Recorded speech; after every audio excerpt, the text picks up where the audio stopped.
Hello, hello, hello. Welcome to Royal Sussex Live. Welcome, one and all. Hey, Susie Q, Mimi, Kenitha Ash, Lydia Washington. By the way, Lydia, there was a rectangle shaped item that was kind of flat that I picked up today. Do you know anything about it? Oh, man. And I'll give you a clue. It wasn't that thing that Harry's bodyguard was carrying. So let's see: Jay Patterson, Jennifer Smith, Valerie, Deborah Bowens, Annie Bullard, uh, Brenda Gray, Dara Edgehill, Reba Henderson, Verta Sanchez, MTA Cameron, hi, Fancy, Crystal Scott, B10 Pow, Tanya Banton. Oh, you know what? Let me just go and make sure that there are no super chats, and then I'll come back the other way. Connie Balmer! Hi, Connie Balmer. Lucy Wynn. Let's see. Trinette Mitchell. Elaine Parker. Betty Glenn. Shirley Kearney. Okay, I don't see any super chats. I think we're good. Merlene Williams, hi. Okay. And Maria Dotson, you were the first one here. Thank you so much. Okay, so I'm just going to take a big scroll in the other direction. Well, hello to one and all. If I missed like about half of you, but I'm glad you're here, right, Black Queen? Cookies and cream. Joan Garcia. Okay. All right. So yesterday started getting kind of heavy, right? And I think you guys know what I mean by that because the attacks from the tabloid press were absolutely brutal. But um, fortunately, the timing for everything was just perfect because, of course, by the um, Stephen Colbert show, Harry has had a chance to address some of the more recent attacks. Troll spray ready? Okay. Okay. I think we're on a. I think I did turn it on though, right? But I know you guys got my back if not. But let me just open up another. Oh no! What happened? Oh, okay. I thought I had logged myself out. Oh my god, that was scary. I tried to open up another screen and then everything went blank and I'm like, "Oh no." Okay, it's cool. No worries, you guys. Sorry about the outburst, but oh no. Okay, so there's a okay. There's a little bit of an echo there. All right, just wanted to make sure everything was what it was supposed to be. So I am going to be able to see what you guys can see from a different screen. So that's helpful. Okay, so I'm trying to decide which. I got like two sets of slides. I think I'll start with this one. Got a lot to cover, you guys. Hi, Rick, Joseph Bernal, Gerda Sifrin, Kids Door. Hello. Okay, yeah, I got a lot to cover. So yeah, I think I'm on a delay. I hope I am. So when I was a kid, I used to go to a restaurant that had a clown as a mascot. Do you guys remember that restaurant? And I'll give you a clue. Hi, Helene. Crystal Scott. There was a restaurant that had a clown as a theme, and it wasn't McDonald's. What was the name of that other place? Anybody know? I'll give you a second to get there. Um, Now, this is disturbing and yet reassuring. But does anybody remember the name of that other restaurant? It wasn't McDonald's. It was called. Come on, they made hamburgers. Anybody? Okay. Well, I think April May is on the right theme there. Okay, and Sean has it. Technically, Sean got it right first, and C Mac. Oh, C Mac. Okay. Well, yes, you're right. It was called Jack in the Box. Well, Harry has someone to keep him safe. I'm sure a team of people, and he has. Guess what? Wait for it. He has a Glock in the box. Yes, it is true. Everyone has seen it. That box that he's carrying, if people are correct, is a Glock. So I call it the Glock in the box. So, yes, there is a very alert man with him that has a Glock in the box. Now, I have never been one to be comfortable around firearms, and I don't like the idea of it, but the truth is, oh, you like that, Lydia? The truth is, Helene, you like that too? Okay, yes, it's a Glock in the box. There's no burgers and fries, and so I'm just saying, in case something goes down, he's not going to whip out a pack of Heinz ketchup or any other condiments. Well, he has condiments to go with his Glock in the box, but it certainly won't be ketchup. So Harry's in good hands. They're keeping alert, and anyway, I feel better. Plus, I believe, as I told you guys yesterday, as I mentioned, I'm not so worried about all the stuff they were saying about Afghanistan because if and of course, anybody can be a crazed nut job. I mean, every place you look, there's nuts everywhere. I mean, you look here, there's some crazed nut. There's another one. They're all over the place. I mean, just as sometimes they come in pairs, just nutty as a fruitcake. But the point is, um, the leadership over in Afghanistan, they gave a well worded response, which lets me know that they understand the circumstances and they're not singling anyone out. If that was the case, as a matter of fact, I don't even care to speculate about that, but I don't think anyone's singling out Harry. It was just an opportunity for propaganda. So let not your hearts be weary. It's not as awful as it seems. At least that's my assumption or assertion, should I say, about the situation. And and of course, considering his zip code, if if something goes down, there's other ways to handle things. Plus, given Harry's background, I don't want you guys to worry unnecessarily. I mean, I understand the concern, and some of you all were kind of upset yesterday, and that made me feel bad because I feel like part of what I do is to try to help calm people's nerves. So if you see something, say something, right? Or if that doesn't work, Police! Police! Police! Help! Police! Help! Police! Help! Help! Police! Help! yes, you could always call the popo. All right. So, thank you so much, Elaine Parker, for the super sticker. And thank you for watching Royal Sussex. All right, so moving on.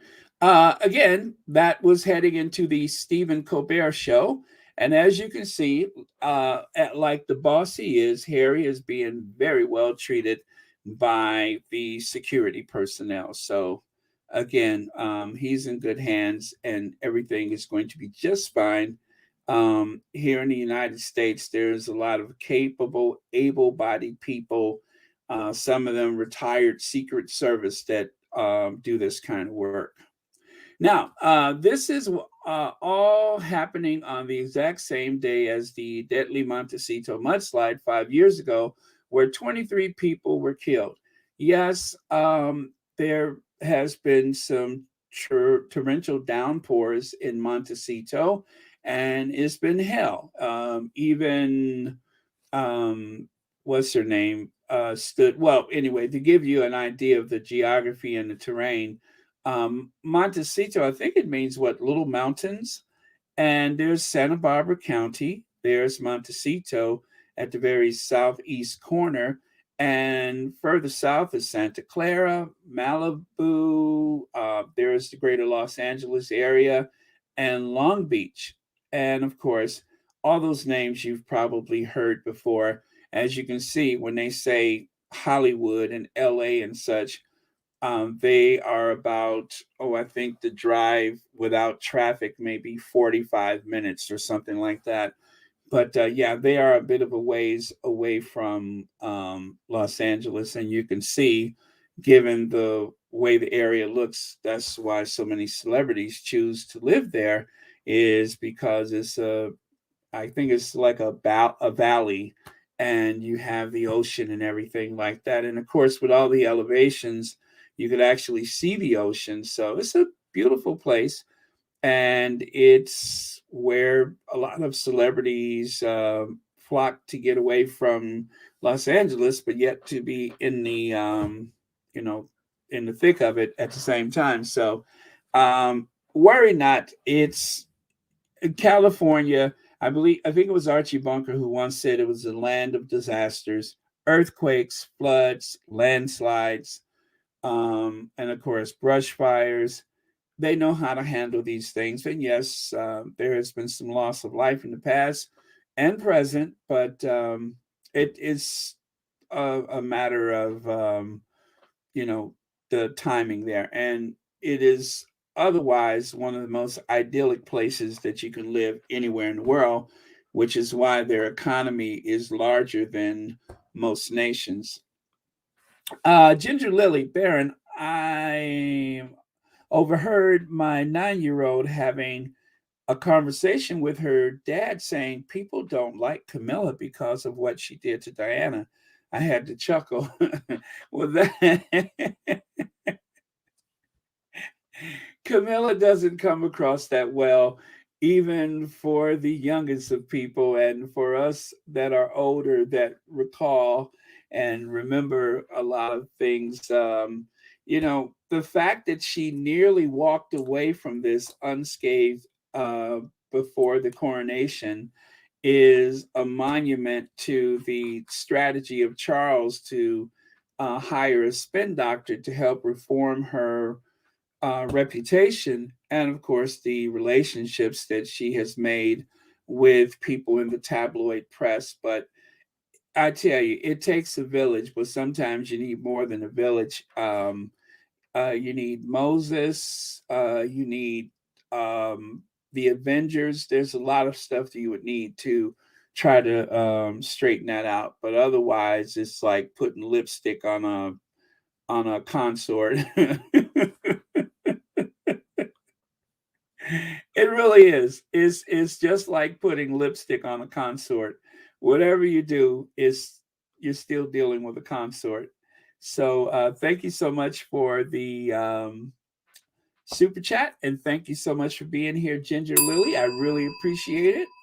And oh, Janet Lavalley, thank you so much for the super sticker, and thank you so much for being here. And happy Prince Harry's The Spare release day to you. Thank you so much. Greatly appreciate it. All right. And okay. I'm looking. Oh, Rick, thank you for the super sticker. And thank you so much for being here. And happy spare day to you too. All right. And of course, as you know, Ellen DeGeneres scared the bejesus out of us. Evacuation order effective immediately. Entire community of Montecito, all residents of the Toro Canyon and the Padero Lane in Capinterra Summerland Fire Protection District. Now, see, I don't know if that has anything to do with the Sussexes. All residents of Sycamore Canyon in city of Santa Barbara and community of Montecito. So, well, there's Montecito, but it is kind of interesting that I always say Montecito where there are no leaks. There are no leaks in Montecito. Well, even Montecito has its limitations when it comes to something like this. So let's just keep hoping and praying for the best. So yesterday I mentioned Scream, the painting Scream, and I compared it to these two old screamers. Of course, Nicholas Winchell and, and that other animated corpse, um, Dickie Arbiter. And I wanted to size them up, even though I've shared this with most of you already. I wanted to size it up so you guys can get a good reference of the dimensions, which, I don't know who looks most alike. Uh, the pie hole there or the a hole there, but both of them are some crabby old farts whose time has come and gone, and they're still sticking around. And unfortunately, they are trying to indoctrinate a whole new generation with their nonsense. But I don't think anyone of a certain um, age group is actually paying attention to them. Shelly L says, "Hey, Baron, for those of us who live in Southern California, Montecito is approximately 2.5 to 3 hours from Los Angeles. Woo! Is that because of the traffic? Oh my goodness. And of course it's not a straight line, I'm sure. I mean, you got the coast and you got to get around the hills and the mountains. My goodness, that is a long drive. Eek, it looks like it's like right there, but I guess it isn't. Wow. Yeah, you got a lot of terrain to get through, huh? Well, thank you so much, Shelly L. And congratulations for you living in Southern California. That is amazing, actually. I'm so jealous. But thank you so much for the super chat. And as always, thank you for watching Royal Sussex. And Dana Dane, thank you for the super sticker. And I love tigers, by the way. And thank you for being here. And happy spare day. It is spare day as far as I'm concerned. Uh, okay, I just saw something pop. When you hear me get quiet like that, that means there may have been something that pops up in the corner of my screen, some new news flash or something. And of course, I had fun with this Grover and Camilla. I mean, only Camilla could come out with Grover on her head and think it's fashionable. All right, so let me get into a little more of my messiness. I'm going to start with a little messy and then work my way back around. Sarah Vine, Prince Harry's portrait of Camilla as villain bears no resemblance to the earthy, authentic, and engaging lady I've got to know. Um, So Sarah Vine, who I say bears a striking resemblance to Harvey Firestein, like even right now, you're not sure which of those is actually Harvey Firestein. Is it the one on the left in the little corner down there, or is it that beast of a woman on the right? How could you be sure? Um, I think the one on the right side is actually a little prettier, but how could you tell a Harvey Firestein from? I'm sorry to mean to do that. Leg says it makes sense. The Royal Roader said Harry should say nothing, shouldn't say anything about Camilla before the book, trying to hide their connection. Also, ITV totally let the British royal family see the interview, trying to save face afterward. I believe that as well. I'm just like, come on, you guys, you're right there, and given your connection to the people that work at ITV, how could you not have seen it? So yeah, but thank you, Lex, and thank you for reminding us about that. And happy spare day to you. Thank you so much. I really appreciate it. Okay, so um, Harvey fires up. Sarah Vine, Prince Harry's portrait.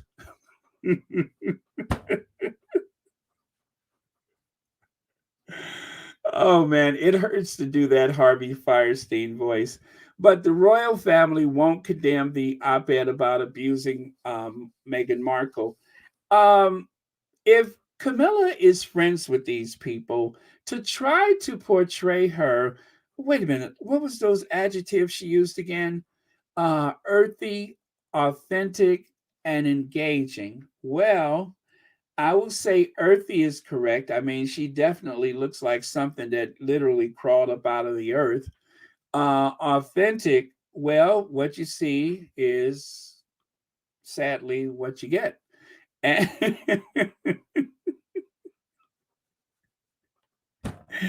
and authentically what? Authentically what? Harvey Firestein. No, actually, she's Harvey Firestein. And okay. So I shared this with you guys yesterday as well. Camilla breaking up. I'm sorry. Yeah, Camilla the Home Wrecker breaking up families since 1981. Well, her effort started a lot sooner than that, but yeah, she finally managed to break up the family.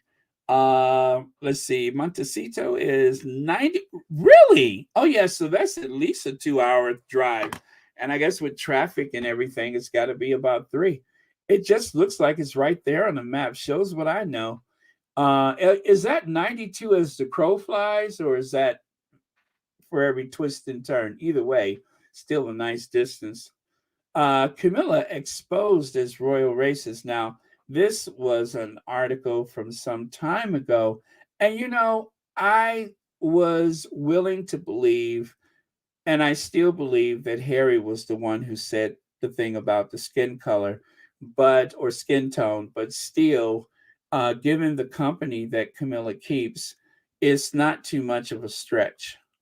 Okay, it's not too much of a stretch. And then, of course, let's take a look at the Wayback Machine, the other woman, Diana's rival. For 2 decades, Charles has sought comfort and companionship with a married woman. Now his bond with Camilla Parker Bowles could cost him the throne. Well, if you fast forward all these years later, and I'm assuming that Diana was very much alive at the time when that was printed, that doesn't seem to be the case. It seems like both of them, as damaging as it was, and I hate to repeat it because it was like a dagger every time he said it, but Pierce Morgan kept repeating, they just want to have their cake and eat it too. Oh my God, that was awful. I mean, he just kept repeating the same thing day after day while a pregnant woman and her husband were trying to make a home out of that Frogmore Cottage. I will never forget how awful that was. She declared war. Queen Camilla plotted the takedown bride to be Meghan Markle before Prince Harry's nuptials. Well, I'm going to just say this. I don't know the particulars. I have not been in any of those rooms, but mathematically speaking, and considering that I trust Harry and I take him at his word, seeing that he has been so truthful, I'm going to say that it is likely the case that certain people within the institution, and of course, if that means Camilla or Charles, and definitely William, and of course, even, what is her name? Um, Kate. God, I'm so glad I'm able to forget her name. If you can add all those up together, it's a likely chance, but all I can say is they were allegedly responsible for everything. And going on Harry's word, which is to me more important than any of those people, I have to say it appears to be the truth. But Camilla assumes she's going to have the last laugh. She's going to put on her crowns and tiaras. And wait, did I get the wrong picture out? Wilbur. Alma Andrews, thank you so much for the super sticker. And thank you so much for watching Royal Sussex. And happy Spare Day. No one's gonna believe this, as Oprah says. Happy Spare Day to you. Verta Sanchez said, oh, that's for B10 Pal. Okay, I'm gonna move on. Let's see. Compton Cali Gal says Camilla was asleep around Susie, Kate, and the stripper, and William needs to come out the closet. Woo! I hope that that's for another book. You know, sometimes when a sibling chooses to isolate and alienate their, you know, brothers and sisters, those siblings sometimes are in some very, well, shall we say, provocative company. Um, you just never know what's going on. But all right, so wait. Oh, wait, is that because I wanted to show you guys this beautiful horse I saw, and maybe I got the, well, let me see. I can't remember which one was, well, I don't know. I can't tell them apart, but one of these is Camilla that, of course, I'm only using for talking points, not that I have anything to say that would be derogatory. Plus, the horse has yellow and kind of nicotine stained teeth, and of course, oh, never mind, never mind. I'm just gonna move on. Um, anyway, what was I saying? Oh, I was talking about Sarah Vine. So Sarah Vine was the one who had the famous article with that, you know, pegling worry.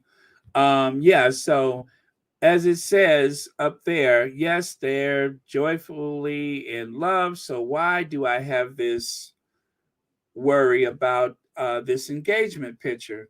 Well, I wasn't satisfied with that. So I went back and I changed it. Yes, they're joyfully in love. So why do I have this pegging worry about this engagement picture? Why? Huh? Why, Sarah Vine? Sarah Vine.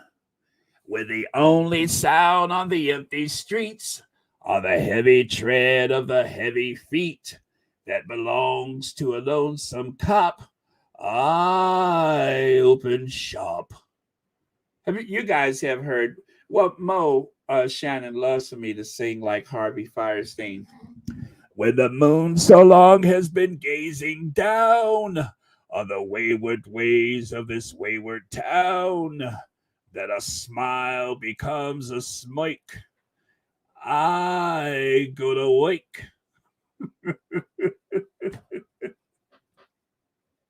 Love for sale, appetizing young love for sale. Love that's fresh and still unspoiled. Love that's only slightly soiled. Love for sale. Anyway, so that is Sarah Firestein, separated at birth, um, that had that pegging or pegling feeling. So, oh, wait, no, that's Harvey Fire. Well, then, oh, yeah, I see. Okay. Oh, never mind. So these are some of those nasty, horrible um, articles that have been written by Sarah Firestein. And she's always going after the Sussexes. What a horrible keyboard bully. Um, how Kate went from drab to fab, from eyebrow to Pilates to a new style guru. Our expert reveals the Duchess of Cambridge's secret to looking dazzling. Does she look dazzling?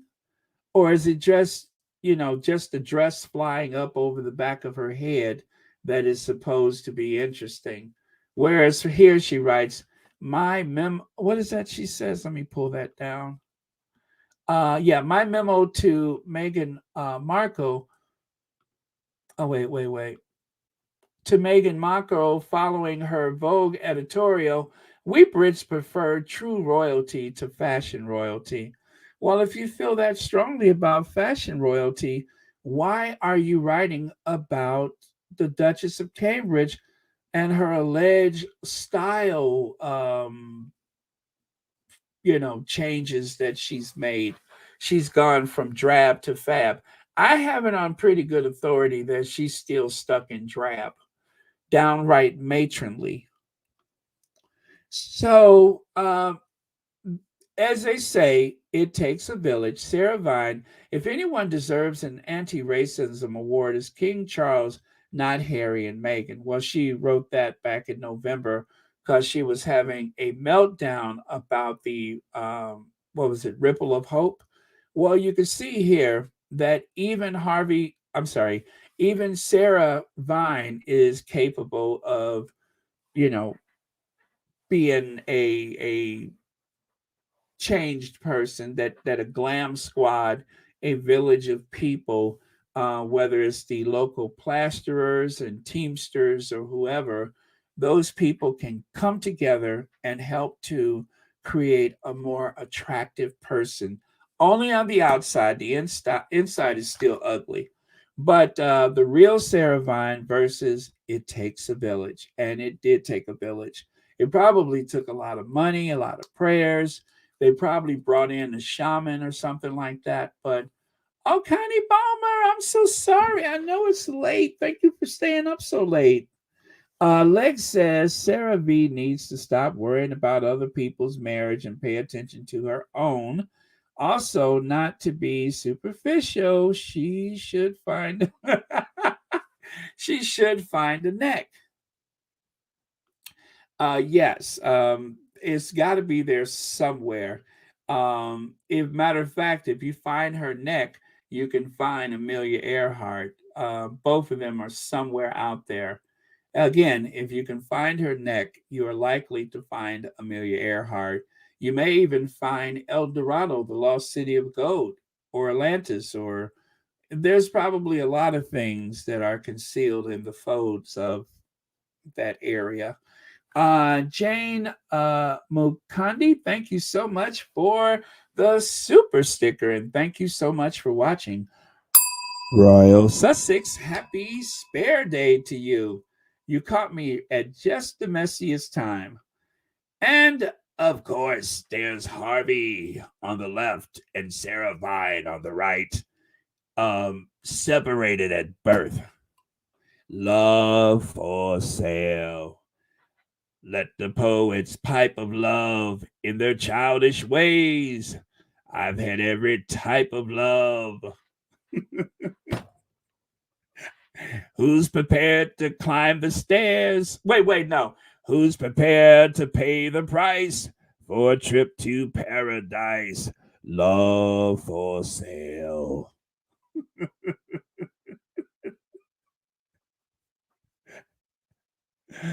Woo! Okay. So now, you guys, let's be fair. Oh, Legs, I'm so sorry. Baron, is that my right edition of Sarah Vine and the pictures? They need to total that car and start anew. Um, I don't know if the insurance company would be willing to pay out. Oh man. So now, you guys, there's quite a few people that have been irksome to me, including that Magoo in red there. But listen, I told you guys, when Nana isn't like trying to drag the Sussexes, she's actually a relatively attractive person, even on the outside. I'm sure she's a nice person, but she has managed to find her calling by being hateful and spiteful and negative. Now, there's just one thing that I don't agree with, and that's that gold eyeshadow. I think it make her look like she work in one of them houses, but I'm not gonna go there.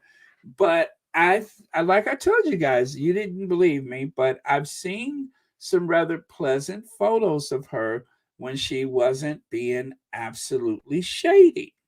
But once she starts talking about Meghan and Harry, but before we get to that, take a look here. Now, I mentioned a thing about the Lola Falana wigs that she's been wearing, the Ike and Tina Turner review wigs that she has found at some thrift store. And you guys have probably been wondering, why does it appear as though they are, that is, you know what I mean? Like, well, I got my theory.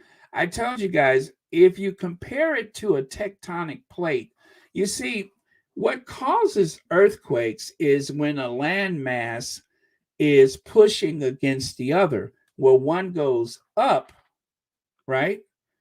And then the other one goes down, just like the hairline and scalp, in contrast to the massive wig. Now, with the weight of the wig,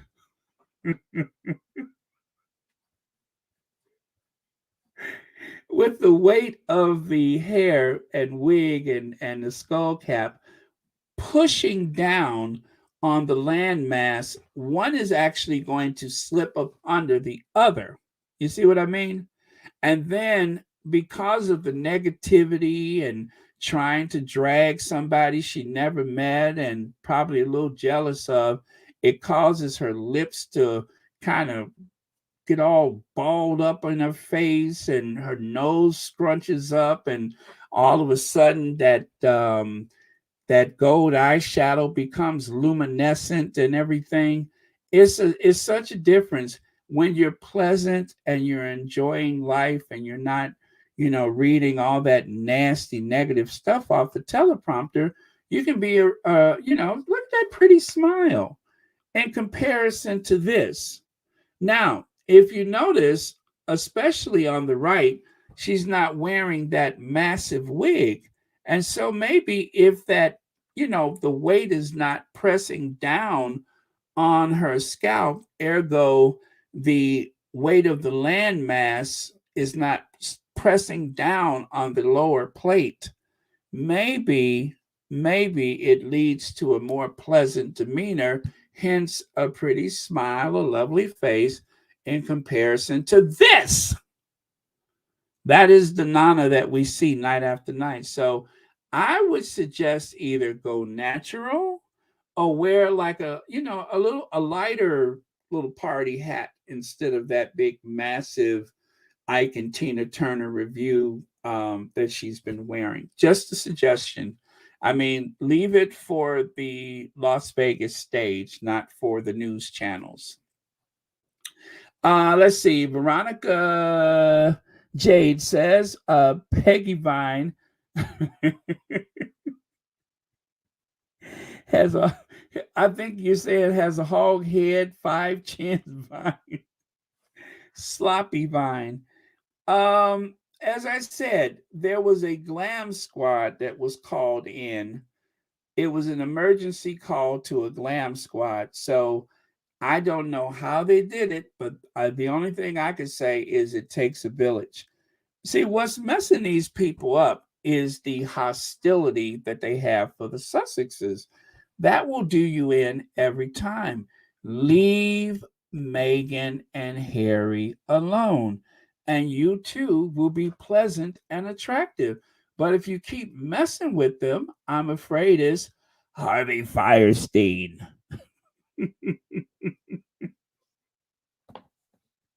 So keep their name out your mouth. You'll be okay. You might even find your chins, right? Thank you, Veronica. And thank you so much for the super chat and for watching Royal Sussex. Okay, so I've solved the riddle of the tectonic plates in comparison to the tectonic plates. Now, the other thing is, and see, along with all that hostility, it's like when the hostility comes in, the neck goes away. And that's the same thing that happened to Mrs. Magoo. She, at once upon a time, believe it or not, guys, she did have a neck. But because she's so hostile against the Sussexes, she's starting to get all drawn up. And oh, thank you so much for the Cash App. I don't want to say the name, RH, but thank you so much. And thank you for watching Royal Sussex. Happy Spare Day to you. So, yes, I couldn't help but notice the startling resemblance to Mr. Magoo, glasses and all. I mean, look at there. She even kind of talks like, you know how Mr. Magoo talks?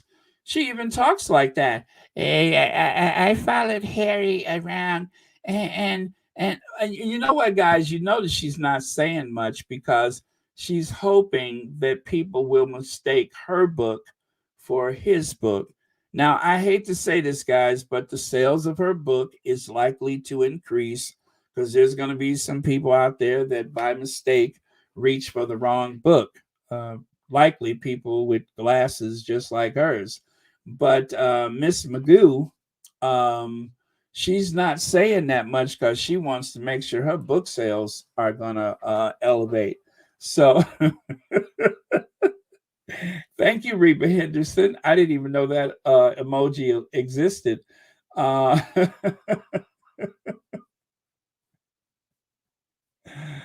Yeah, so this is what happens to so-called royal experts and royal reporters and just about anybody else who tries to go after them. Now, a little sad tale, you guys. Lack of mobility stops me doing really simple things, says Eamon Holmes. Issue health update following chronic pain, battle, and spinal injury.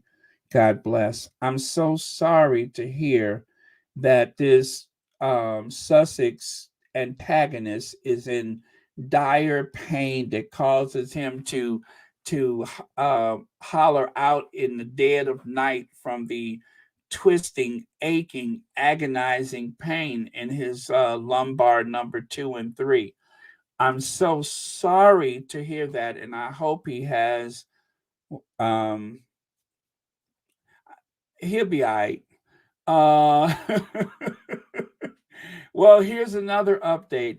Eamon Holmes can't walk after back operation caused him to fall down the stairs. Oh my goodness.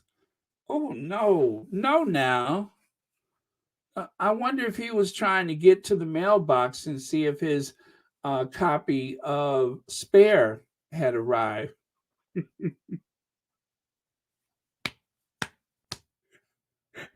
Do you think he was going for his Spare?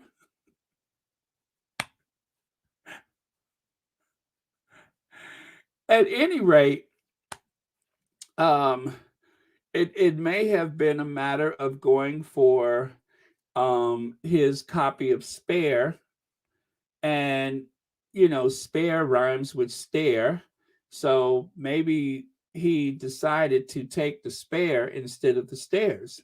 You know what I'm saying? Maybe in the haze of the agonizing pain that he's in, the same kind of pain that he was trying to cause Harry when he threatened to throw him over the balcony.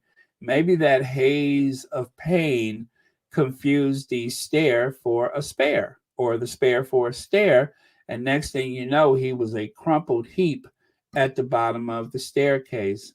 Anyway, I hope him a very speedy but yet agonizing recovery. Well, because the pain means that you're healing. So that's why I say a speedy but yet possibly agonizing recovery.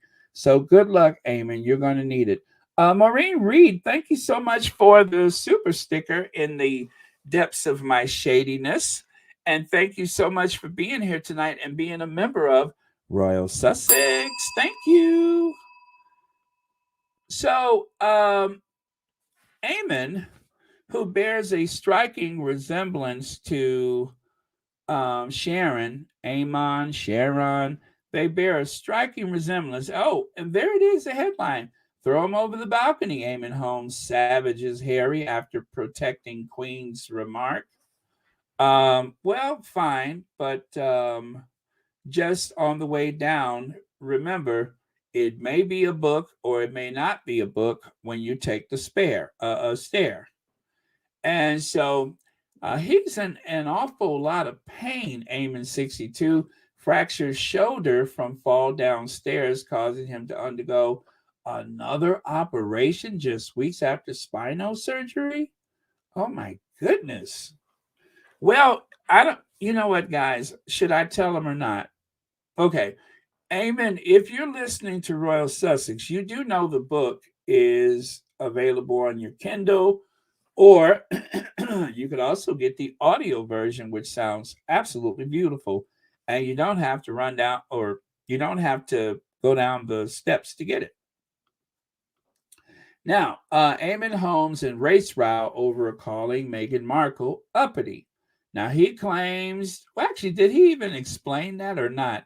Ofcom received a complaint about this morning host over his use of the word, which originally an insult to Black people. Eamon Holmes has claimed he hasn't learned anything from the row that erupted after he called Meghan Markle uppity on this morning. So he went there. He went there. And of course, as you know, we keep receipts. So I know Reba Henderson is just so glaringly obvious. And but he's not the only one having a tough time. Sharon Osbourne's appearance sparked concern as This Morning fans call her unrecognizable. Sharon Osbourne appearance sparked concern among This Morning's viewers. Really? When she was interviewed by Holly Willoughby and Philip Schofield on Monday. Pray tell, what? Let's see what they're talking. Oh, oh, ooh. Well, yeah, stop playing. Where's Sharon? Where? I thought they was putting Sharon. They said Sharon. Yeah. It, well, then who is this? Because that article said Sharon Osbourne. Oh Lord, I don't know.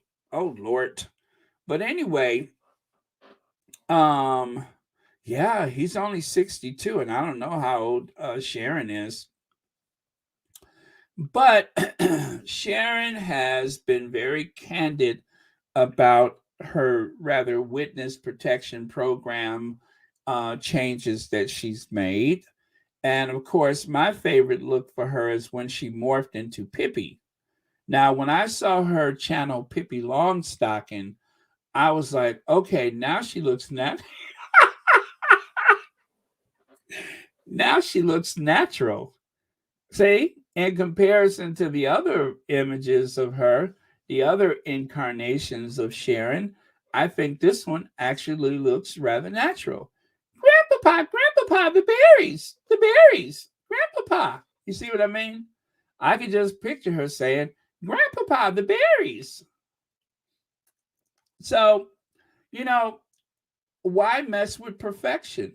I would just find a look and stick with it. Not Edward Scissorhands, Sean.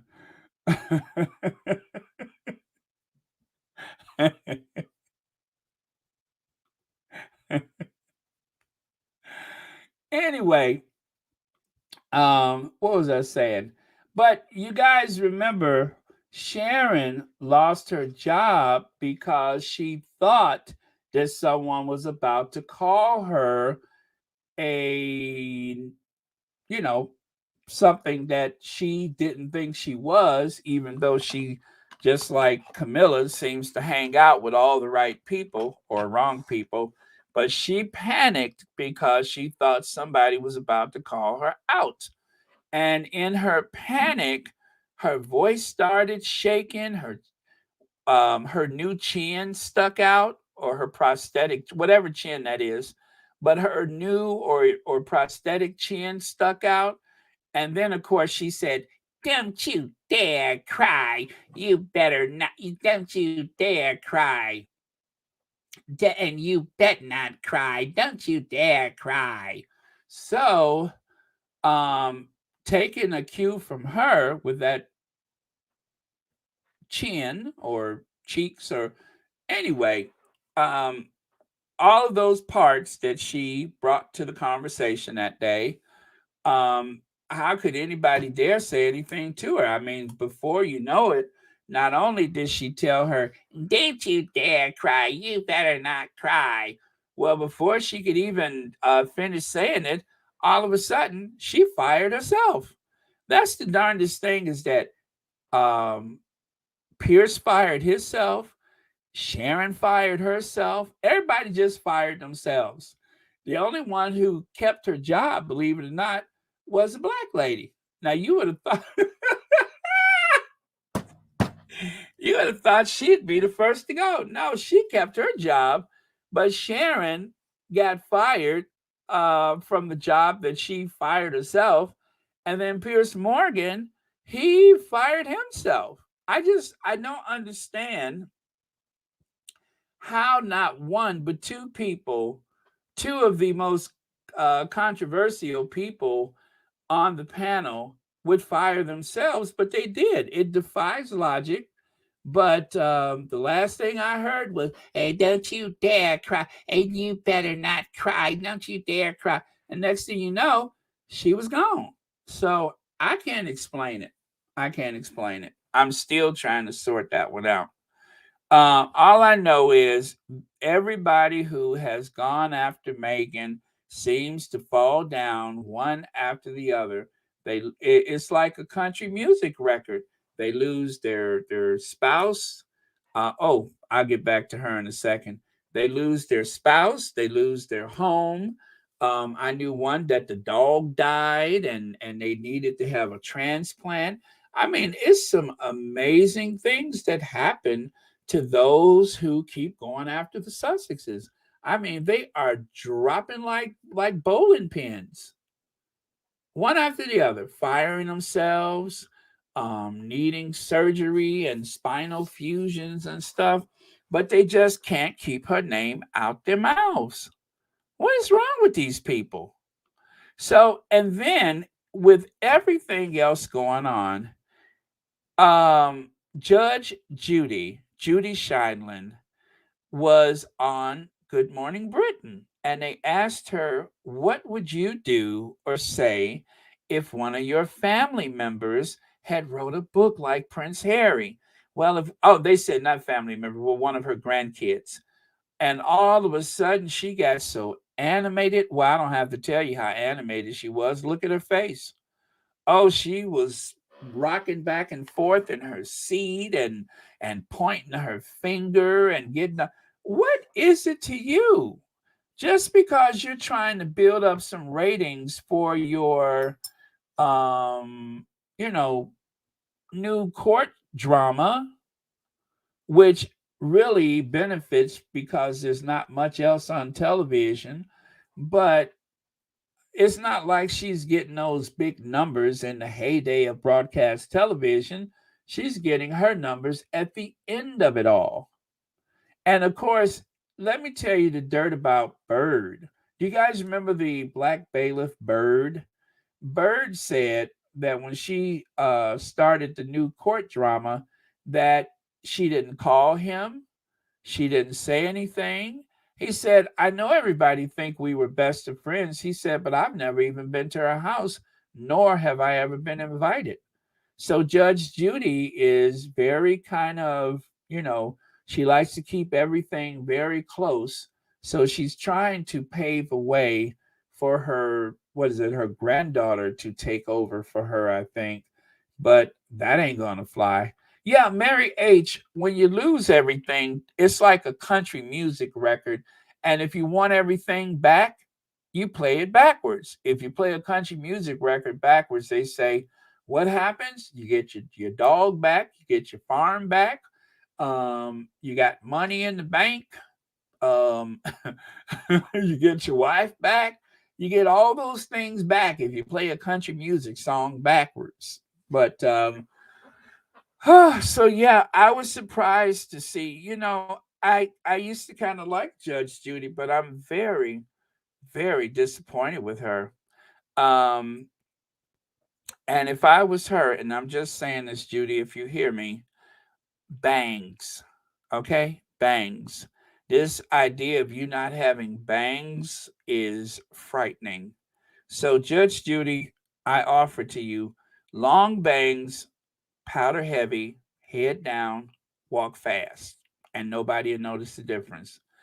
Long bangs, powder heavy, head down, walk fast, and you will conceal everything that is bothering me right now as we speak.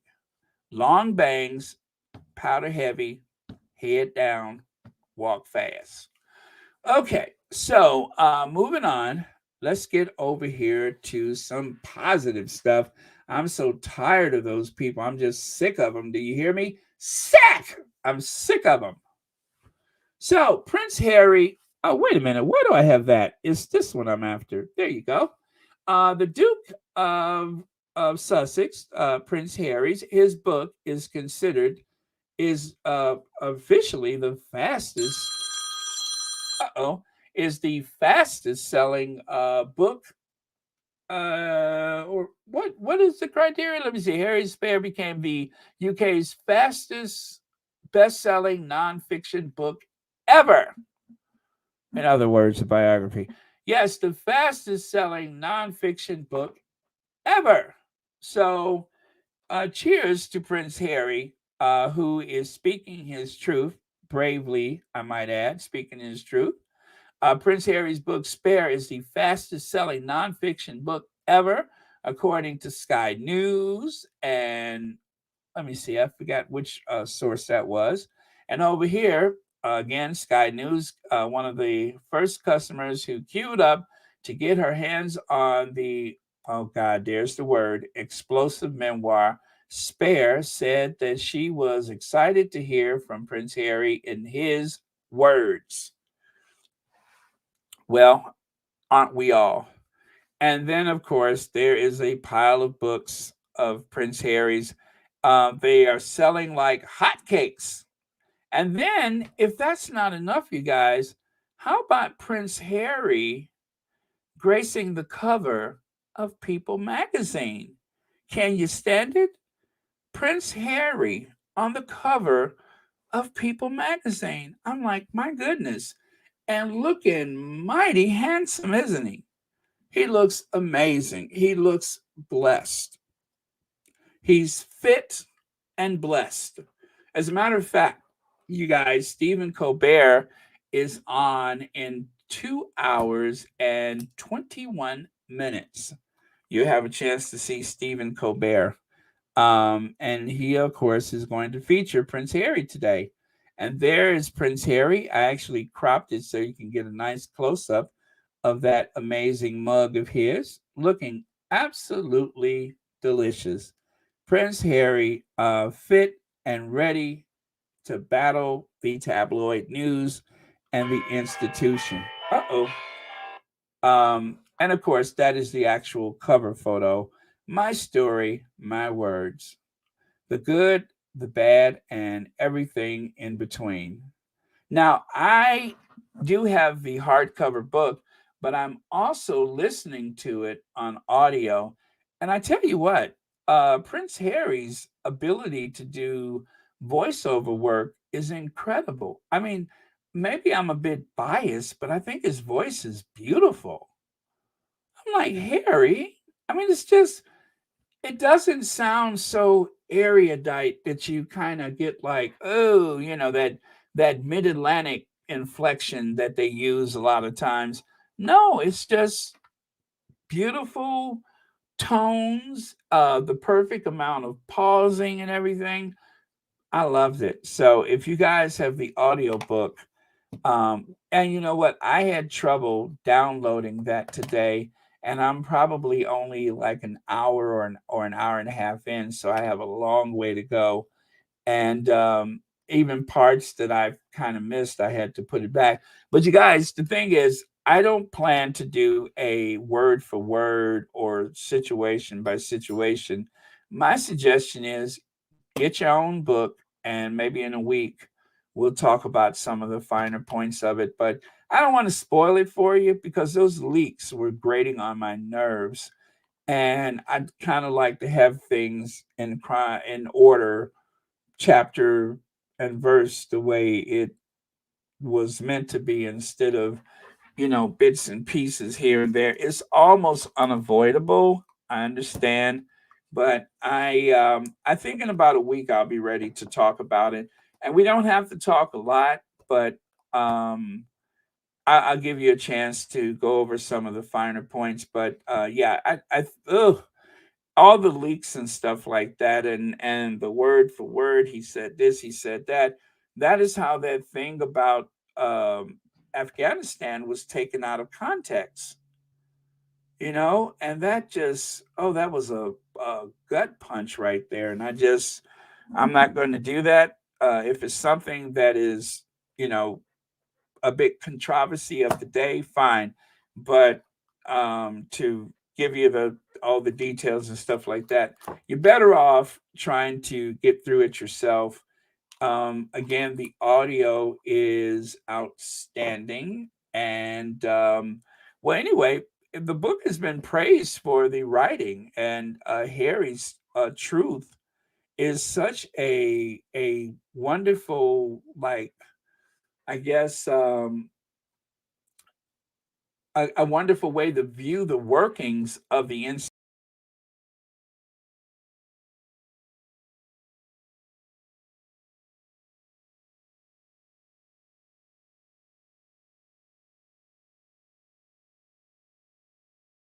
Sorry about that.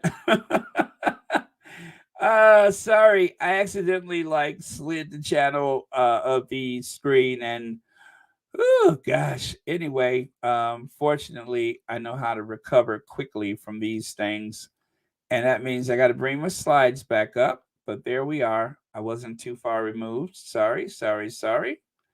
Where was I? Was I here? Here? Uh, oh, okay. Yeah, I think this is where I was. Okay, so wait, how did that one get there?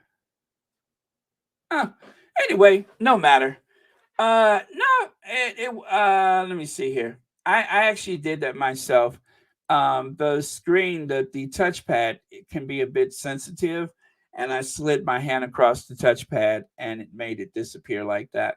So, as I was saying, tonight, Prince Harry, the Duke of Sussex, will be on the Tonight Show. I think it's going to be absolutely amazing. And you guys, listen, I hear the same stuff you guys hear. And all I can do is to try to get you to calm your nerves as much as possible. But, we're going to feel what we're going to feel. And that's just the way it is. But some of the stuff that they throw out there in these headlines and articles and stuff, oh man, they can really get on your nerves, and that's what they're meant to do, is to rattle your cage and to get you all worked up.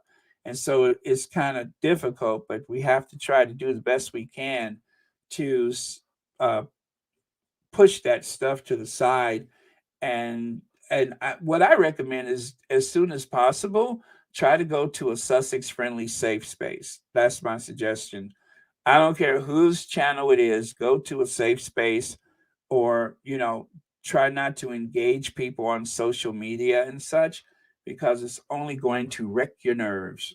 Right, Helene? Now the Royal Rota are attacking the Dutch King for being, what is that, fed woke by Harry at the Invictus Games, as if he doesn't have a mind of his own. Um, I can't help but commend, is it Willem Alexander, because of the fact that he wants to have a conversation, which is what Harry has been saying about the Commonwealth and such, is that you got to have a conversation. And Harry isn't just paying lip service. I mean, he is literally risking everything to tell the truth so that he can heal And hopefully, even though that ungrateful family of his doesn't believe it, they're trying to. I mean, he wants them to heal. They're not trying to, but he wants them to heal, and they just can't see it. But yeah, thank you for mentioning that, Helene. I've been following some of the stuff that he said, like especially retiring the state golden carriage because it depicts scenes of the old Dutch Empire. I mean, those are things that, tradition or not, you have to be sensitive to a multicultural society. And celebrating the history of the country is fine, but celebrating the what do you call it? The in some cases genocide and theft or slavery and such, that is something that should not be celebrated. So, there's a way to acknowledge the advancements of a society or a culture without causing additional harm to the ancestors of those that were conquered. I mean, it takes as long as it takes before people can say, okay, you know what, this happened, but people are very sensitive to the experience of myself and my ancestors, and this is where I am today. But that is for the individuals to determine. You can't say, oh, that was a long time ago. I mean, as recently as the Second World War, you had the government with their GI Bill in the US, a bill that mostly excluded Black people, the same Black people, African Americans who fought in the Second World War or who served in those support positions, whether it was the postal service or cooking or latrines, whatever. They worked and all of that, and they were still segregated. They were othered. It wasn't until Harry Truman before they desegregated the military. So, yeah, I mean, we don't want to forget about the past, and just because it makes people uncomfortable, that's too bad. That is just really too bad. If you think it's uncomfortable to realize, um, that a particular nation or individual was responsible for stuff like that, how uncomfortable it was for people that went through it, those that survived. So yeah. All right, so there is a photo of Stephen Colbert and Prince Harry. As I said, it's not just like a bunch of touched up and airbrushed photos. This is just a selfie. And of course, they are wearing their stage makeup and everything, but whatever. He just looks good. He looks blessed. He looks California dreamy. And there he is with his friend Glock in a box.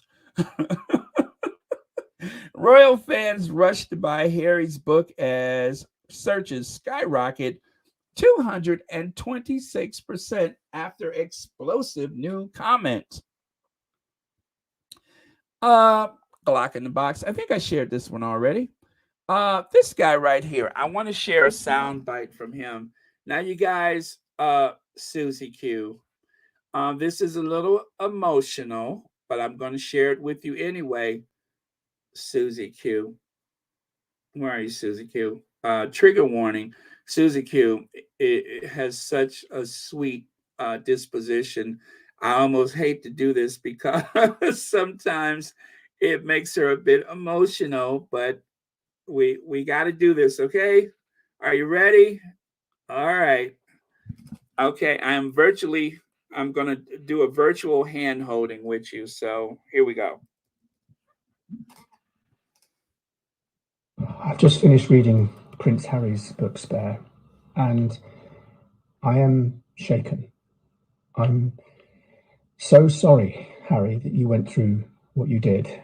And I just want to say thank you on behalf of all of us for this raw, unwavering personal account of your life and what you and Meghan have had to suffer over the years.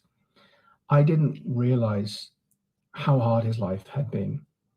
And reading through it, the personal accounts, the raw honesty, I would go as far as to say it is the most powerful autobiography I have ever read. And I would urge all of you who have experienced suffering in your own lives, who have had difficult things go on in your own lives, who have suffered prejudice in your own lives, to read Harry's book today, because it is the most powerful autobiography ever written. Okay, so there you heard it from a TikToker. And oh man, now Susie Q, here I am worried about you, and I'm the one who's starting to lose it. But to hear the emotion in his voice, you can't help but okay, yeah, you can't help it. It's just it's so stirring the way he put that. And Harry is very matter of fact in most of the books that I mean most of the book that I've listened to so far. But he didn't do the like he was an actor reading a script or anything like that. However, the tone was soothing enough to get through some of the more emotional parts. So let's listen to that one more time. Let's listen to that one more time.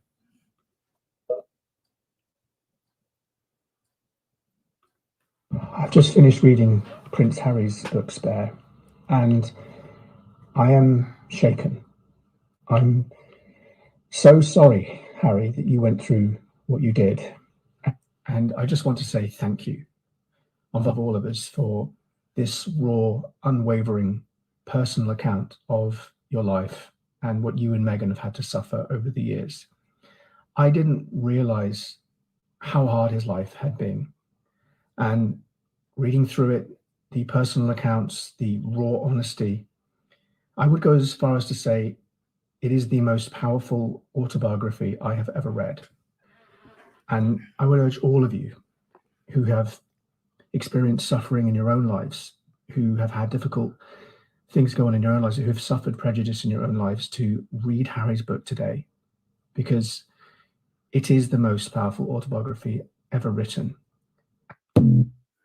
And I do believe that for any child that has lost a parent tragically like that, this is like going to be something that is is going to be like I would say it's going to be very therapeutic to anyone who's lost a parent at a young age.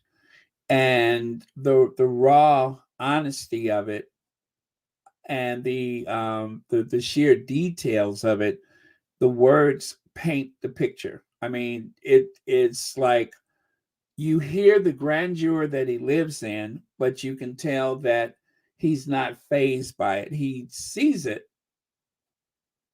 and it's there, but it doesn't really determine who he is today. It was just a backdrop to his childhood. Um, no different than anyone else, I would imagine. But yeah, it was very, very moving. Susie Q, thank you so much for the super sticker or super chat. Bear, do you realize how much I love Harry and Meghan? I totally get it. I totally get it. As you know, as you've heard my voice cracking through many of those pre-recorded videos, um, sometimes it was hard to get through it because of the pain that you know that people have caused them over this time.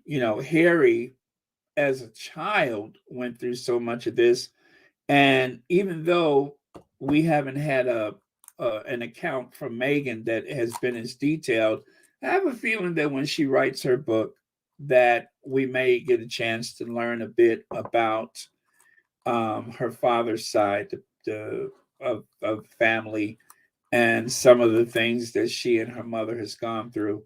So and that's what I told someone who watched the docu series. I said, there's some things that they can't say for two reasons: litigation and biographies. So it was just what it was supposed to be for that, period.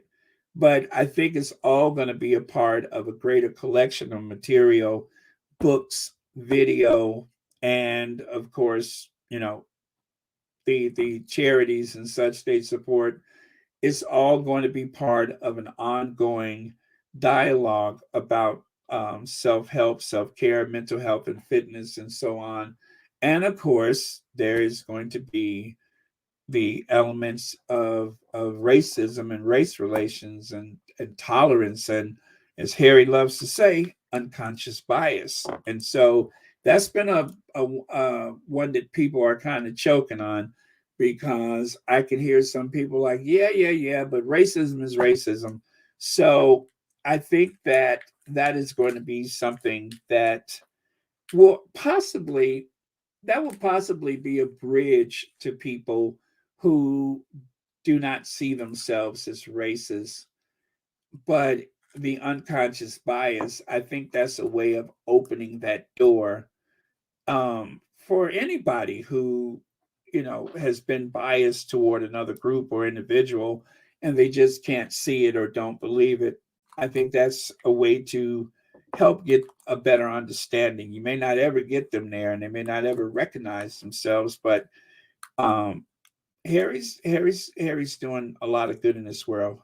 They're both doing a lot of good in this world, and in spite of all of that, and of course, we all worry. I mean, Suzuki, I know you love them, and I know that causes you to worry, and it's agonizing sometimes. And I think that goes for most of us, and it's something we're getting through together. That's the important thing. Also, is that we're getting through this together, and every day I consciously make the call about what I will and won't speak about, and things that I think that it may be too triggering, I try to avoid.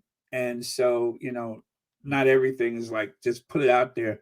I don't do it like that, because I can't be there with people physically. I'm just here, on the social media, on the YouTube or whatever.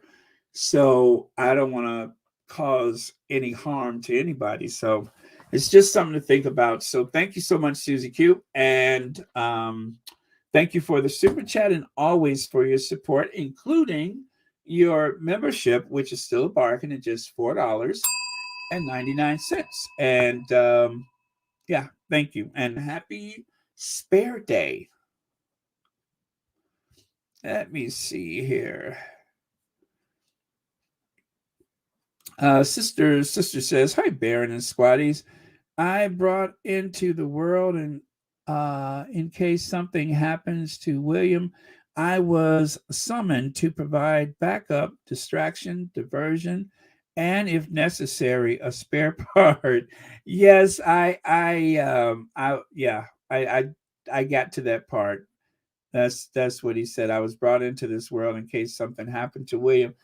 Yeah, that was like, again, if it wasn't for the way that Harry spoke the words, then it would be that much more painful to listen to. And I just see what's going to amaze you guys as you go through the book is that you're going to notice that so much stuff that is gut wrenching was so blasé and matter of fact to Harry, that I still think he's working hard to get in touch with his feelings, because it's as though he was programmed.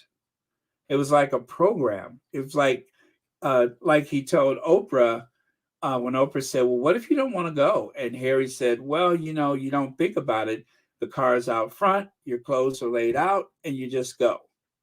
So if William didn't want to go, or And that's what he said to Oprah, is that sometimes they would send me places that nobody else wanted to visit. So yes, let me see here. Uh, Audrey, what is that? Manguero says celebration time. Megan standing by her good man is who is truthful and full of integrity. Spare should be a set book for relationship study and resilience, a true role model for young men.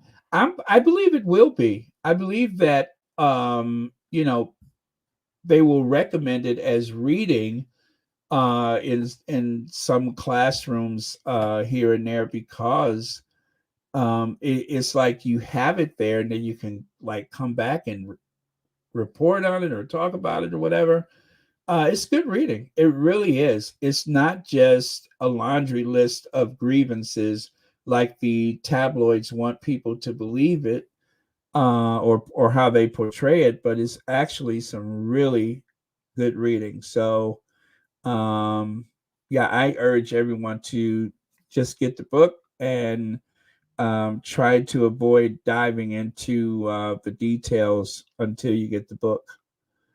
Okay, so this is Ronald Reagan's daughter says Prince Harry should have been something. She said, "How long did it take Ronald Reagan?" Oh yeah, so when I saw this, and I'm like, so she's trying to say that she was kind of rough on her father, and she has these regrets about writing a book and being so confrontational and such.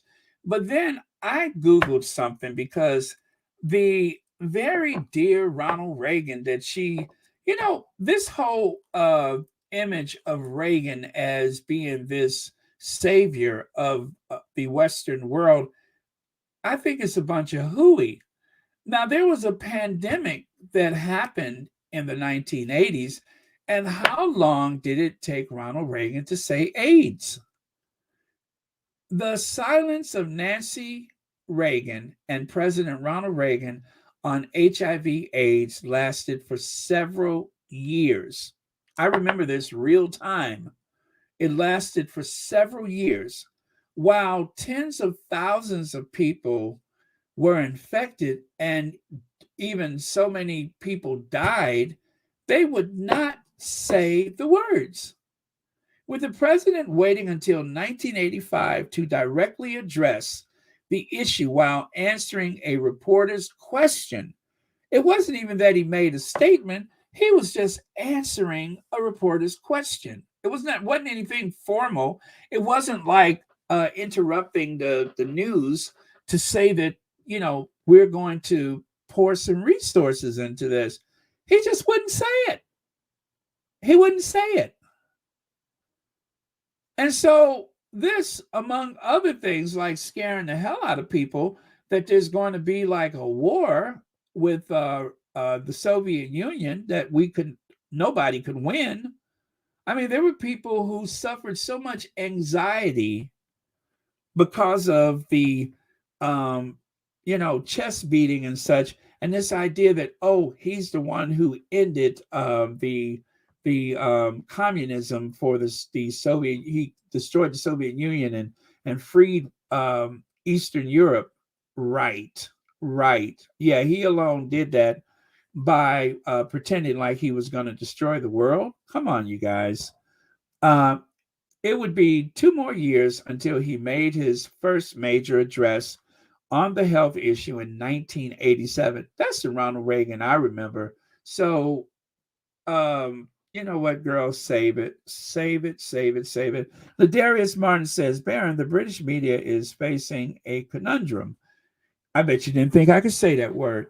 They're facing they're facing what you just said.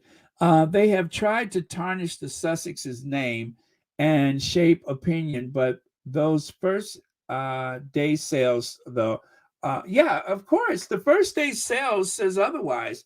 And because there are so many people that are going to be on social media talking about it, just like the young man that we listened to a few minutes ago.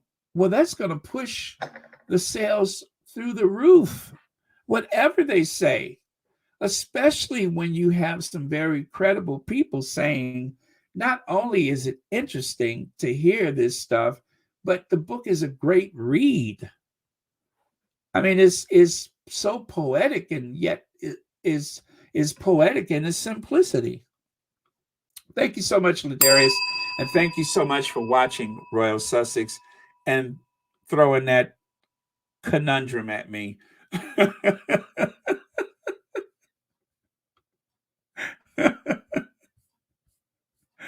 That was very convenient. Conundrum. Let me see. Yes, Black Queen. I remember that. When Reagan announced he was running for president, he went to, what was it, Money, Mississippi? Was that the name of it? Money, Mississippi, where the Klan was established?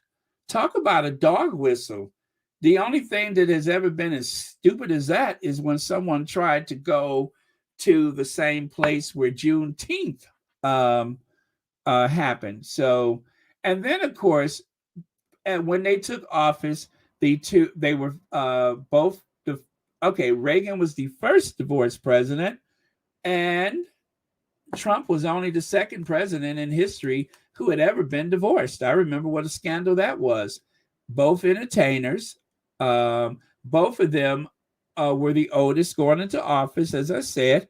Both were Democrats before moving to the dark side, and very unpopular in the rest of the world. Now, I made this meme during the election days of 2016. I kind of threw this together myself just to point out to people that we've seen this before. Although this last one was much worse, I can still remember when Reagan did he veto Martin Luther King's birthday, or did he threaten to veto Martin Luther King's birthday? He said that we shouldn't have a birthday for Dr. King because it's so expensive to shut down the government. And what's your point? Oh, you guys, I was very politically aware when I was young, and I remember all about Ronnie Reagan, 666. Do you guys realize that his name is three sixes? Ronald Wilson Reagan. I mean, there were people that were terrified of him. And of course, stock buyback. You know why the airlines didn't have any money? Because they used a law that was passed during Reagan's time where you could buy back stock in your own company to raise the stock value, right? And then when you have something like a global pandemic come along, you got to hope that the federal government will bail you out. How about that? And that's when most people's wages froze, was the 1980s. I mean, there's certain people that their wages, their salaries has barely risen since I would say the late 80s, early 90s. And then Reaganomics, the famous trickle-down theory. And he wasn't alone. There was his girlfriend, Margaret Thatcher, who everybody hated. Reaganomics, it made the rich richer and the poor poorer and destroyed the middle class. And of course, he destroyed the unions, the labor unions. He was the union buster. That's why they elected him, because of his charisma and the way that he was able to destroy the modern labor union movement. I'm telling you guys, I when I saw her, I'm just like, oh, are you serious? Do you think that we really give a rat's behind? If anything, people applauded you for writing that book. And then, of course, even though the Democrats are not perfect, let me get on my soapbox and say this: Social Security, Medicare, Veterans Administration, civil rights, women's suffrage, Affordable Care Act, Peace Corps, minimum wage, and unemployment insurance. All that Democrat. And even though they play this mind game in the GOP, what do you have to lose? The Democrats only come around at election time. Well, ain't that what everybody do? And after an election, do you think I want you in my face? No. I mean, literally, Kennedy put somebody on the moon. Reagan, more money for the rich. Clinton, eliminate the deficit. Bush, put us back in debt again. Obama, save the economy and universal health care. Trump, more money for the rich. This is the man that saved the economy. I don't care what anybody says.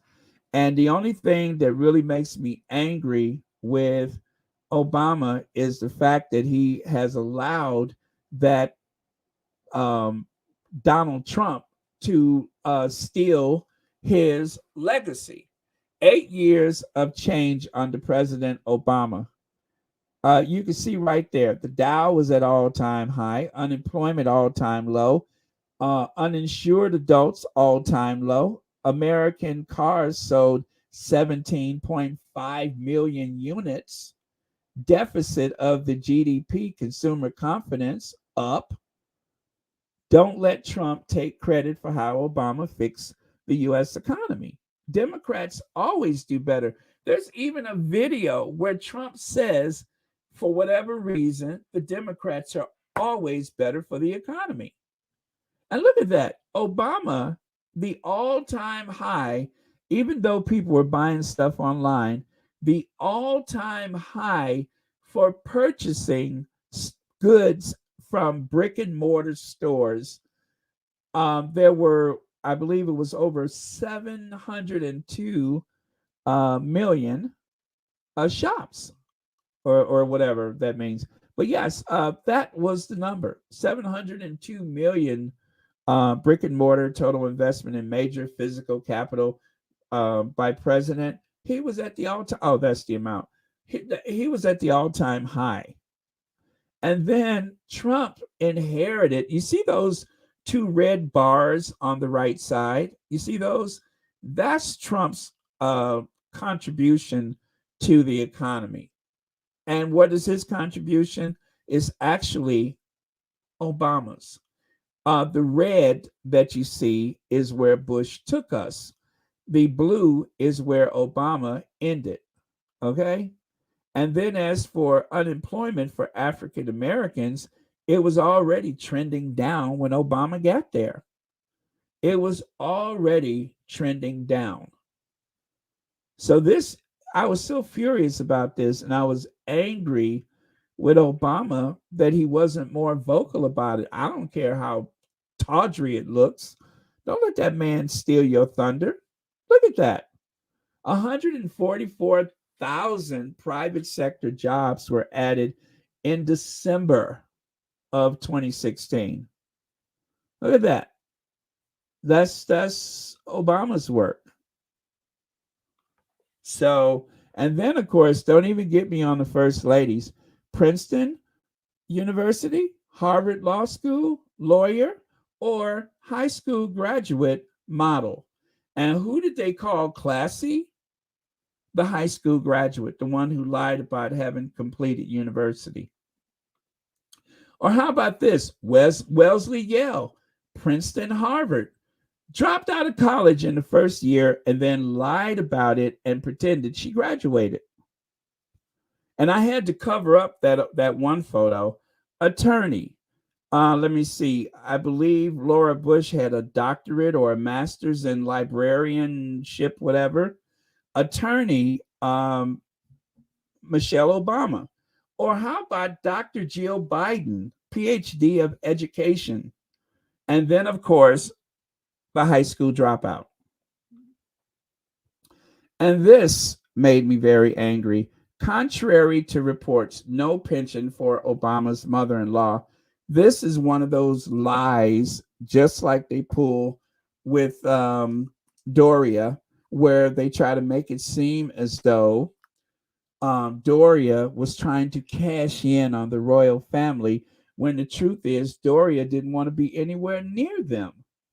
The only royal that she cared about was her daughter and her son-in-law. The rest of them could go suck an egg if people aren't throwing it at them. Yeah, she spoke 5 languages, but the truth is she didn't speak any. She knew how to greet people in Italian, French, and I think German. But the only languages that she was prolific with was Slovenian and probably Russian, but not really English. She was okay with English, but otherwise, she only knew how to greet people. When she went to France, Melania actually used an interpreter to speak to a classroom. I'm talking about grade school kids, and she required an interpreter. Oh, they meet for the first time face to face, Liv. Now, I told you guys I was very shady during the presidential elections. And this is one of my memes that I made for the incoming first lady. I use that term loosely, but I made this for Melania because I love her so much. They met for the first time face to face, Liv. Uh, Oh, I'm telling you guys, I got some doozies that I probably won't share ever again unless that monster runs for election again, and then I'll share it. But other than that, I mean to tell you, I was put in Facebook jail several times because of my tone with that person. Let me see. Amy Girl says, "What is the story with Mumble's engagement ring? Uh, does belong to our faves?" Well, um, again, that is one of those things that was leaked. I haven't gotten to it in the book yet, and I'm not even sure that that's like, I don't know how that happened. I've only heard a few bits here and there from other content creators, so I am going to hold off on that until I get to it in the book.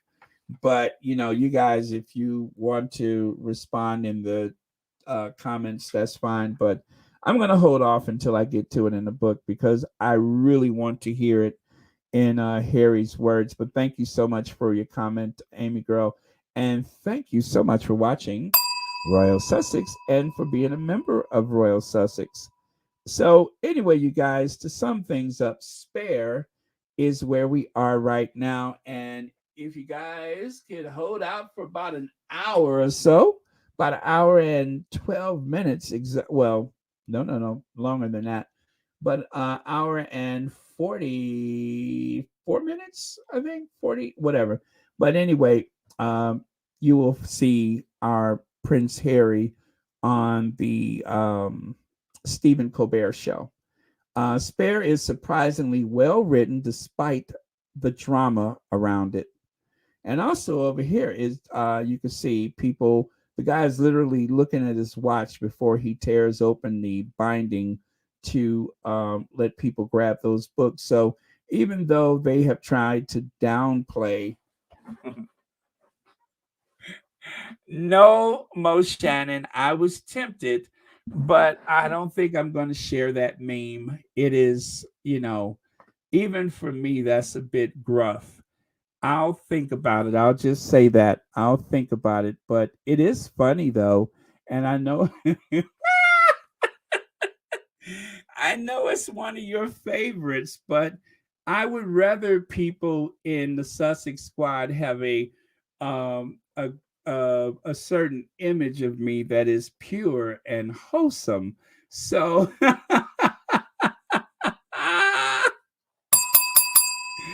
woo! And I maybe, just maybe, I'll share it another time. But yeah, you guys, it's fine if you guys want to talk about the book. I'm gonna try to just uh I'm gonna give myself this week to get through it and try to hear stuff in Harry's words. I know. And again, if it's something that is so controversial that we just have to dive into it, I am more than glad to do that. But for now, I just want to pull back and deal with the backlash that Harry has been receiving and also the praise that Harry has been receiving. Give me just a second, you guys, to do something, and I will be right back.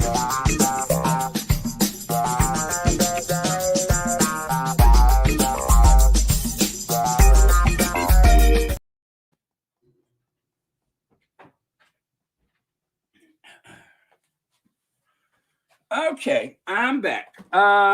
But yeah, so if that's fair to you guys, I don't want to, be a spoil sport or anything, and definitely, I I I I feel like this is all of our channel, and but I just want to try to give it a week to get to those finer details before we start picking them apart. But I'll leave it to you. Let me see here. Okay, and so there you have it. Almost nobody turned up to buy Prince Harry's new book at midnight. So they say. But the truth is, there were just a handful of reporters that could not be everywhere. And of course, a lot of people do not really care to take to the streets at night, but the book sold very well. All right. And if there was any lack of people on the street, that's because so many people that wanted the book desperately ordered the book. As a matter of fact, you guys, I was listening to some people talking today, and they were saying that their books were delayed because they were damaged because they were left out in the rain. And I mean to tell you, they were quite upset about that. So this there's a hunger for this book, and people are going to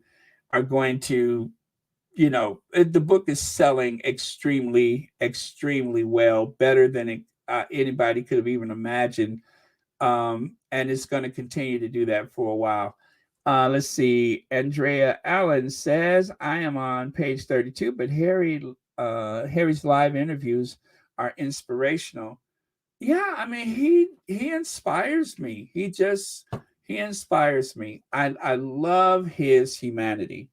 His humanity is so um I'm in awe of his humanity. That's what I'm trying to say. I'm just in awe of how courageous and how humane and thoughtful he is, and so imperfect. There's nothing perfect about Harry, and he's not trying to portray himself as perfect, but he's just someone who wanted to have a family to love and to do service.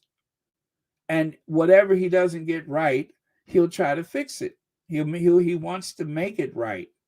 And that's what's so inspiring, is that he wants to make things right. He wants to put his family of birth right. He wants to get that right. His sibling, his father, and even, I'm sure, that goes the same with his stepmother. I mean, he didn't attack her. He just said, I thought if she was happy, she wouldn't be as dangerous. And then that turns into what we've been listening to all these days. And so I know you guys have already heard that one. So I'm going to just throw that one out there. I want to hear it in his words, and I want to hear as much as I can in his words. So, but that is one of those things that has been spun out of control. But I just think that if you hear it for yourself, or if you read it for yourself, you'll feel more empowered, and you'll feel stronger reading his words before you see the media spin. So you guys got lives to lead. You have families, you have work, but the sooner you get through the book, the better you'll feel. Just like with the thing with the Taliban, when I heard the very wise words of James O'Brien, and then, of course, the amazing way that he read the accounts to us, I instantly felt better. And if you guys think that made you feel better, Wait until you hear Harry talk about it later.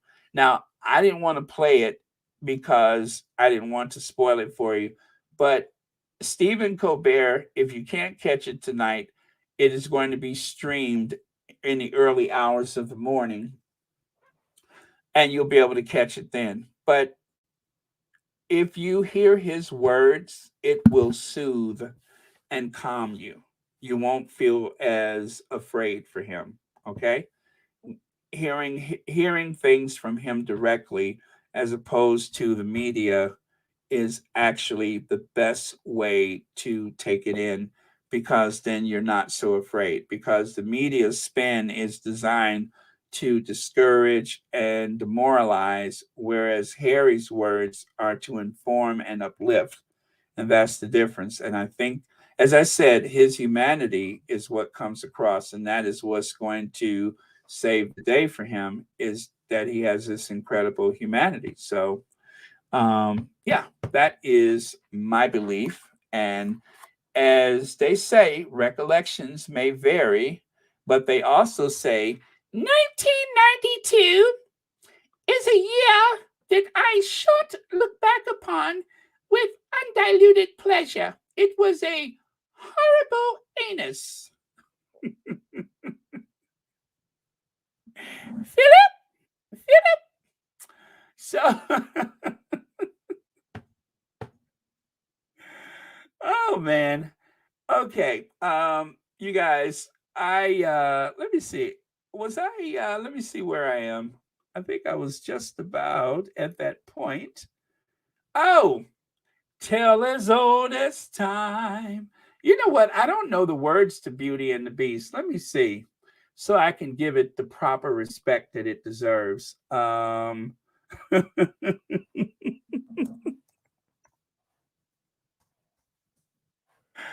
Woo!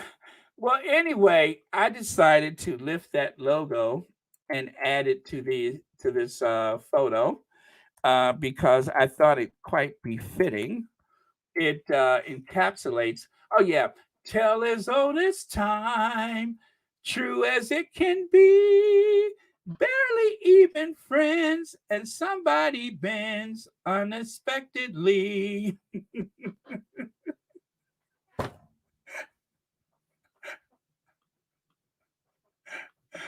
Woo! Just a little change, small to say the least. Both a little scared, neither one prepared. Beauty and the Beast! Beauty and the Beast! Beast! Ever just the same, even a surprise.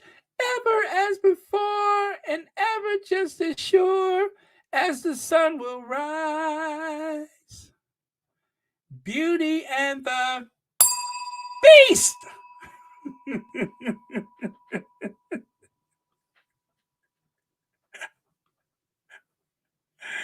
Woo! Oh, sometimes our strongest competition is ourselves, right? And so for royals and you know, as far as princesses go, the Queen of Hearts, the Queen of People's Hearts, was in a competition of her own with the rest of that family. Well, not so much. Let's see. Sean says, Queen message. I, Queen Elizabeth, ruler of the United Kingdom, in all church hats and house coats, do hereby declare that I am getting my everlasting royal life out of this book. Camilla, I'm watching you.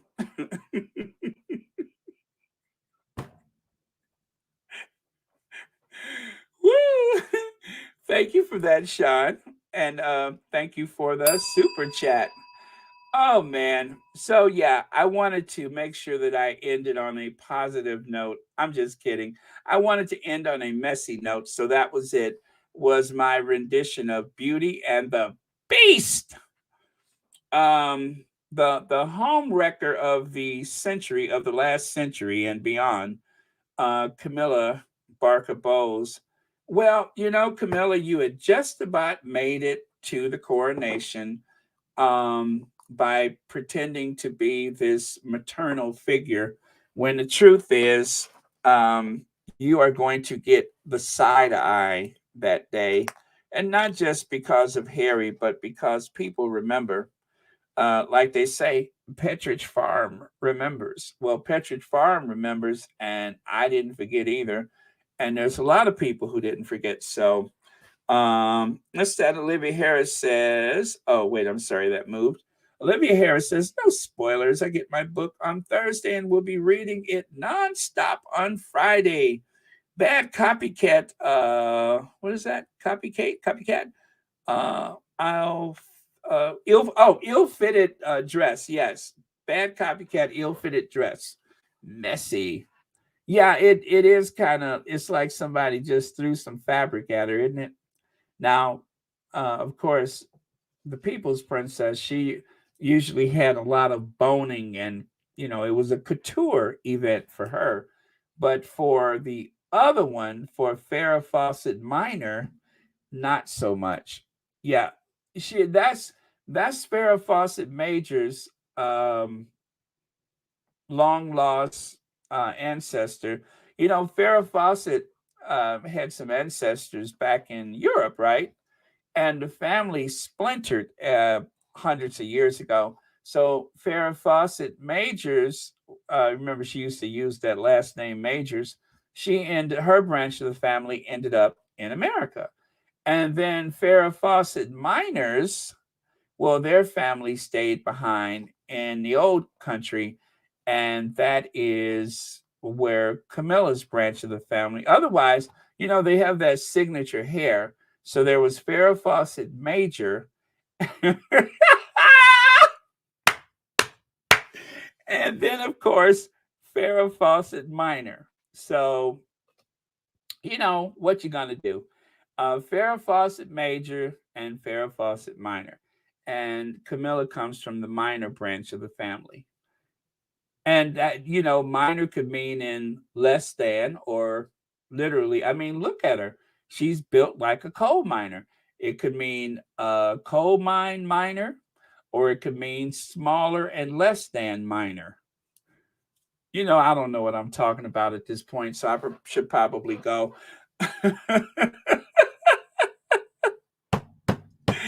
Woo! Well, you guys, I meant to be messy today. I hope I have fulfilled my obligation. Um, and thank you all so much for being here. I really appreciate it. And I am going to watch Stephen Colbert, and then I am going to go back to my audiobook, leaving my hardcover in pristine condition. And if I'm lucky, I could probably get through several chapters tonight, but we'll see how it goes. But it's been a pleasure. Thank you so much, you guys. Sean says, I'm sorry. Sean says, Queen message. You mean Farrah Fawcett, no major, no majors and no minors, just nil. Oh my God! What if Harry ever hears me doing that, doing his grandma like that? Oh my goodness! How would I explain that? Could you imagine if I met the Sussexes and then some aide whispers in his ear and then hands him a cell phone? 1992 is a year.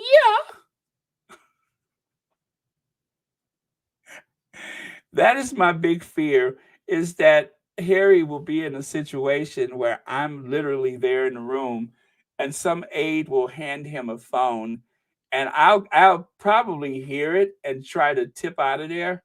1992 is a year that I should look back upon with undiluted pleasure. I don't think he will find it as humorous as I do.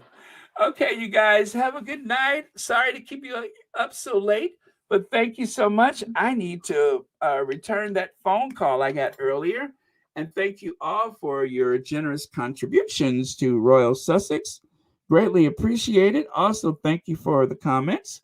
That is also what makes this channel so vital, as well as liking, sharing, and subscribing. So thank you, and even more thanks. Got a lot of new subscribers this month, and that is very, very kind of you guys. If you're a new subscriber, just to remind you, there are many of us Sussex friendly channels out there. And even though I'm so glad you're here, it's very important to support this community because it is the Sussex squad that is out there on those Twitter streets, taking the battle block by block, house by house, neighborhood by neighborhood. So that is very important. So thank you for being a part of that, new subscribers, and thank you all for being here. And good night to squaddies everywhere, or good morning, some of you all. Again, Stephen Colbert on CBS in the United States. It will stream later on the YouTube. It always does. So if you don't catch it, don't feel horrible. You will be able to watch it streamed on YouTube hours after the premiere. So it'll be fine. You will see it, I promise. Oh, did he? Really? I didn't know that. I'm so glad to hear that. He didn't mention Royal Sussex directly, though, did he? I want him to have plausible deniability. I don't ever want him to publicly admit that he's ever heard this channel. It would cause issues, and I just don't want that. Yes, please hit the like button. All right, so last comment of the day is Beauty and the Beast. No bad energy. That's there we go. No bad energy. Thank you, Maureen Reed. That is our last word for today. This concludes our broadcast service for today. We'll be back tomorrow with more Royal Sussex. And by the way, you guys, my aunt's coming tomorrow, so I'm probably going to be on a little later. Not as late as today, but I'll be on a little later because my aunt's coming. By the way, I have to call her back to confirm. So thank you. And I am going to ginge avenge us out of here. Okay, wait. Where is it? Okay, and thank you to our queens, Doria. And let me take that other person off of there. Okay, let me get rid of her. And of course, our queen in heaven, our beloved Queen of Hearts, Princess Diana, the People's Princess, the Queen of Hearts. Let's see here. Aaron, did you see that diamond of diamonds? Oh, yes, I saw that, and I was going to talk about it, and I forgot to slide. But yes, she's crossed over to the other side. She's with Herman Cain. Yeah, she's over there with her, or down there, up there. She's with Herman Cain now. Oh, that's so unfortunate. Why am I laughing? That's not funny. But yeah, that's sad. So I believe the person on the Twitter was saying that she's officially hung up her wig cap, and she's crossed over to the other side. But yeah, that's unfortunate. Now her sister's going to have to fight the fight or misinform people and mislead people all by herself. My goodness, that is quite a task, but I think she's up to it.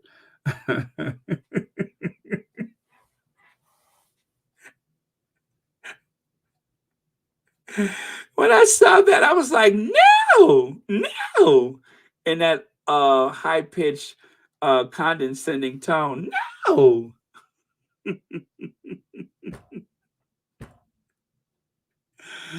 Woo. Oh, okay, Helene. Thank you so much. I appreciate that. Let me see. All right, so we're good. And thank you.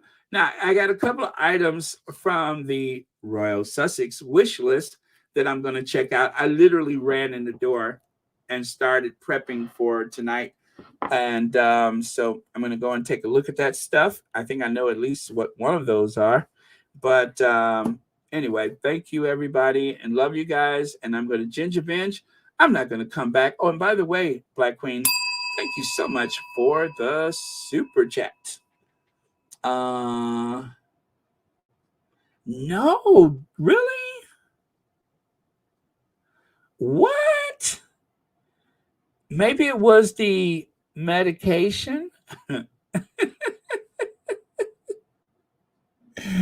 Oh, Black Queen, you got all the dirt. Maybe it was her medication. Either that, or maybe they didn't pull that, everything back so tight and then put that zip tie on it to help, contour her appearance. Maybe the blood supply is not what it should be. I heard she fainted. Maybe that's why she fainted, because because she said too much. I don't know. I'm telling you, them people, they need to leave the Sussexes alone, because fate is like, it's like they're being thrown into the spin cycle, not through the wash cycle, just the spin cycle. And then by the time the washing machine is done and spit them out, they're all drawed up and unrecognizable.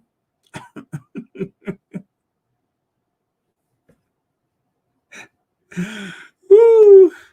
Okay, but I'm gonna have to look into that. That's interesting.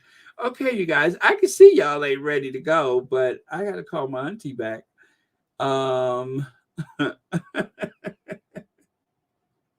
With all y'all gossip, y'all just gossiping tonight. Let me see. Okay. Let me see. All right. So, okay, we're good. All right. See you guys. Love you. And I'm going to ginger binge us out of here. And I will be back tomorrow. I'm going to make sure that I get through this book by Friday, I hope. And I hope you guys do too. And try to avoid the spoilers if you can. I just think it's so much more compelling to hear these things directly from the People's Prince. So, okay. See you guys. Love you. And it is time to cue Ginger Avenger. There we go.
One is tall and kind, the other messy and slime.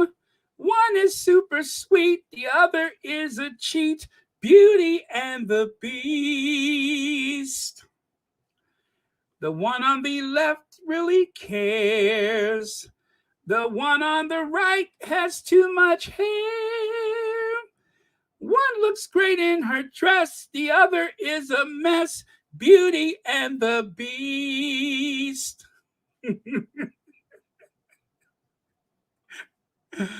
Oh, wow, I just made that up. I mean, but it's like all you got to do is look, and it kind of sings itself. You know what I mean? Um,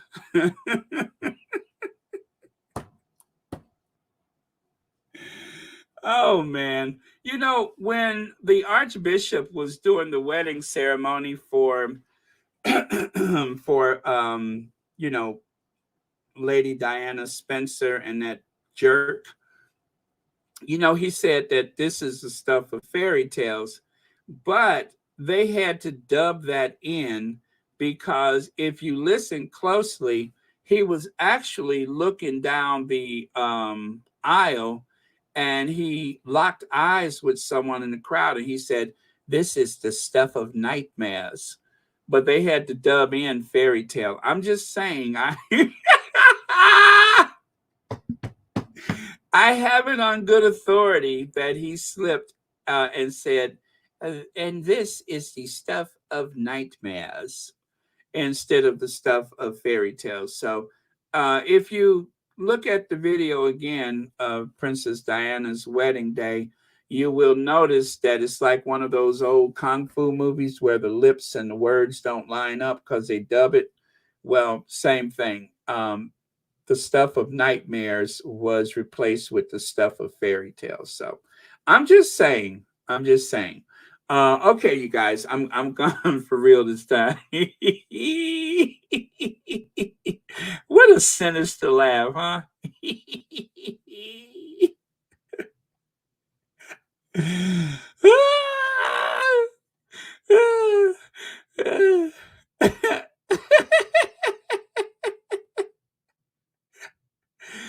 Okay, okay, I'm gone, y'all. Bye.